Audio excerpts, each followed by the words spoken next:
গরমের তীব্রতা নিত্যপণ্যের বাজারেও সব ধরনের পণ্যেরই দাম আকাশ ছোঁয়া। আজকে সবজির বাজার পরিস্থিতি জানাতে সুনামগঞ্জ থেকে সরাসরি যুক্ত হচ্ছেন সহকর্মী মেহেদী হাসান। হাসান, আপনি নিশ্চয়ই আমাকে শুনতে পাচ্ছেন?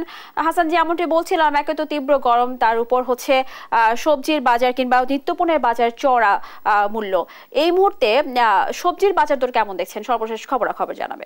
স্নেহা, ধন্যবাদ আপনাকে। আপনি জানেন আমি এই মুহূর্তে আছি আসলে সুনামগঞ্জের পৌর শহরের কিচের মার্কেট এলাকা। এখানে সুনামগঞ্জ পৌর শহরের সবচেয়ে বড় বাজার এটি। আপনাকে যদি আমি একটু দেখাই আজকে যে এখানে নিত্যপণ্যের যে বাজার, আজকে কিছুটা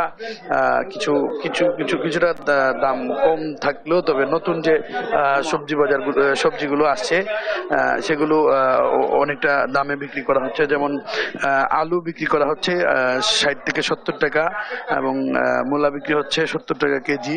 তারপরে হচ্ছে আপনার পটল বিক্রি করা হচ্ছে 70 থেকে 80 টাকা কেজি। কাঁকরোল বিক্রি করা হচ্ছে 140 টাকা কেজি। তো এই সবজিগুলোর দাম আসলে তুলনামূলক বেশি বলে ক্রেতারা বলছেন।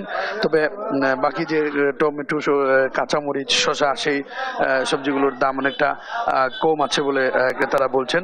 তো আপনি জানেন এইখান থেকে কিছুটা দূরেই হচ্ছে নদীর পাড়, যেখানে পুরো জেলা গ্রামাঞ্চল থেকে সবজি আসে এবং